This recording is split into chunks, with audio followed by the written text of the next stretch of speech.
This board can't be real. You can't tell me there's a board under $100 that sounds good without PE foam or tape, right? The GAS67 breaks the record for the cheapest board we've ever reviewed on the channel, previously being held by the NK65. But for a mere $60, cheaper than a lot of pre-builds, how does it stack up? This board was sent to us by KeyBunky for review, but as always that will not affect our opinion or statements in any way.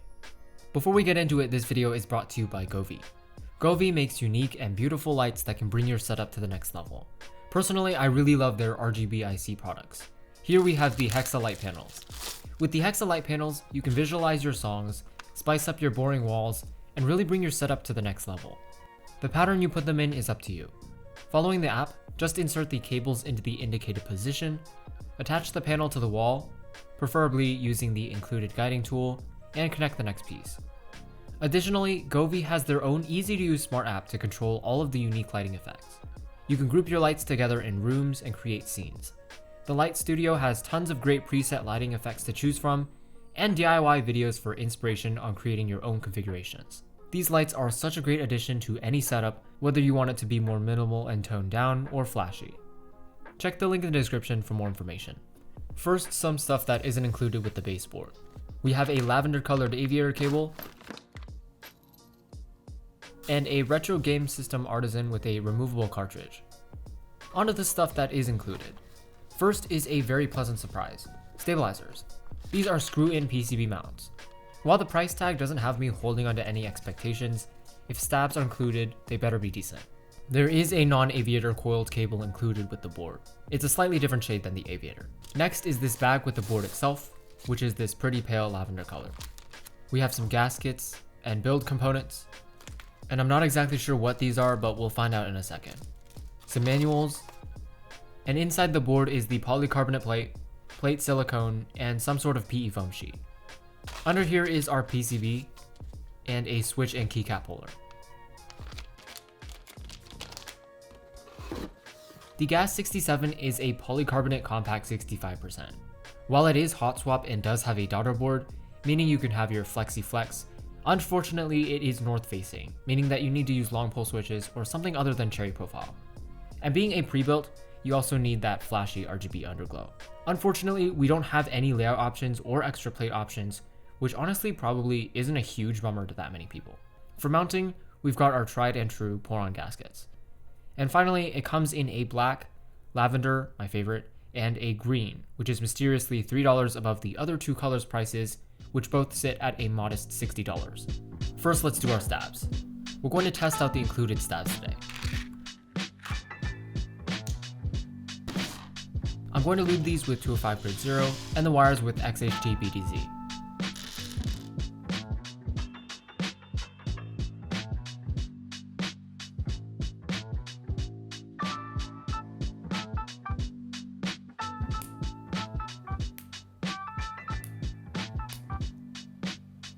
And these absolutely need to use the included stab pads.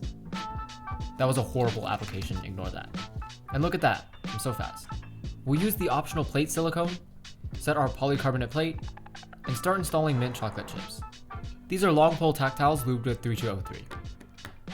They should allow us to use cherry profile with the north facing PCB because of their long pole. Next are gaskets. Don't forget to apply them onto the bottom as well. Now we can connect our daughter board and put the assembly together. We're using GMK Shoko because I thought the pastels would be a nice mix. I got a little excited and forgot to screw the board together first. Those weird unknown plastic pieces from earlier turned out to be kickstands if you want a higher typing angle because the default one is kind of flat, and also the regular bottom feet. Let's take a listen.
It's decent.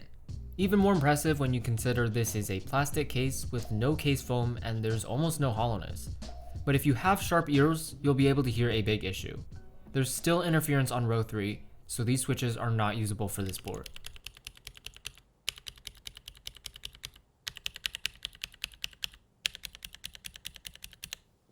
Interference aside, the sound is just a bit thin, but I would much rather have thinness over hollowness. And of course, you do have the optional included PE foam sheet if you want that sound profile.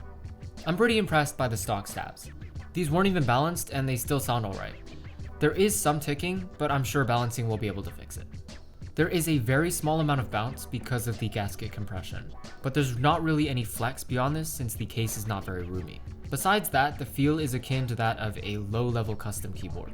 Sure, the polycarbonate plate and gaskets have their natural softness, but there isn't a whole lot beyond that, making it feel very balanced, neutral, or in my case, pretty boring.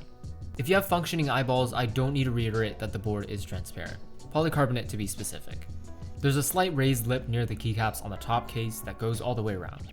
Nothing else really stands out that much. We have an on-off switch here, which I thought was for turning the board off, but actually changes the Windows key into function. Pretty neat. The top and bottom case do have separation around the edges. On the back is the centered recessed USB port, and the bottom has this interesting aluminum strip with a bit of branding. All the edges of the board are chamfered.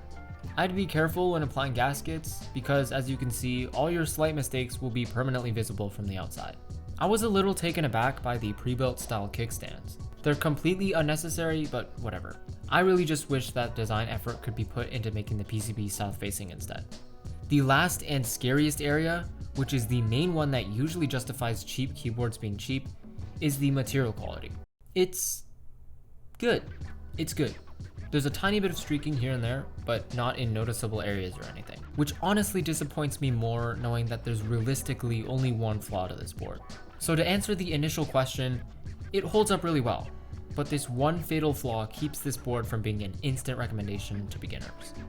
Usually, north-facing is used by manufacturers to more easily add RGB because for some unfortunate reason, north-facing has become a standard in the pre-built world. In 2022, asking for south-facing PCBs everywhere really isn't a massive deal. North to south-facing isn't a huge change, but it gives us so many more viable options for switches and keycaps. And if this change could be the case for the GAS 67, this board really might be something incredible. And that's all I have for you today. Thanks for watching this episode of Near Lucid. If you like this video, drop a thumbs up. If you have feedback or questions, don't hesitate to leave a comment below. We'd be more than happy to answer. Also, these videos take lots of work, and by subscribing, you're letting us know that you want us to keep making them. That's all for this video. I'll see you guys later.